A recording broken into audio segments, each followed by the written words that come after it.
Dans l'objectif d'avoir une production écologique, beaucoup se demandent si les méthodes de décontamination chimique seront remplacées avec le temps. Cela nous amène à une question. La lumière pulsée est-elle la meilleure candidate à son remplacement? Tout d'abord, dans quel secteur est utilisée la lumière pulsée? Agroalimentaire.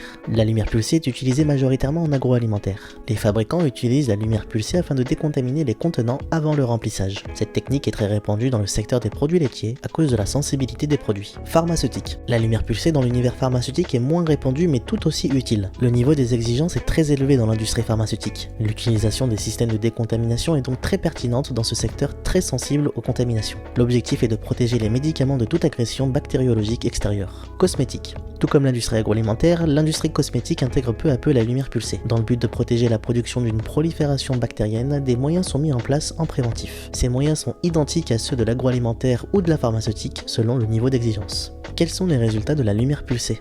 La lumière pulsée a pour avantage de cibler tous les micro-organismes, soit toutes les bactéries et tous les virus. En agroalimentaire, pharmaceutique ou cosmétique, la lumière pulsée affiche une décontamination de plus de 5 log en moins d'une seconde. Tous les micro-organismes sont ciblés, le brin d'ADN de chaque bactérie et virus est détruit en un clin d'œil. Afin de comparer, quelles sont les autres méthodes de décontamination connues ? Le peroxyde d'hydrogène. Le peroxyde d'hydrogène, H2O2, est injecté sous forme gazeuse avant d'être éliminé. Celui-ci permet une décontamination jusqu'à 6 log. UV continu. Les UV continus sont très répandus dans les usines. Cette méthode permet de décontaminer une production sur des lignes lentes. Elle permet également de décontaminer une zone en laissant les lampes UV allumées toute la nuit. Cette méthode comporte néanmoins plusieurs inconvénients. Avec toutes ces méthodes, la lumière pulsée est-elle la mieux placée pour remplacer les méthodes chimiques? Face aux autres méthodes, la lumière pulsée est la mieux placée pour décontaminer les contenants avant le remplissage. Cependant, le nettoyage et la décontamination des machines après la production sont toujours réalisés avec de la chimie conventionnelle. La lumière pulsée est généralement utilisée en complément d'une méthode déjà en place. En fin de compte, les méthodes chimiques conventionnelles ont encore de beaux jours devant elles.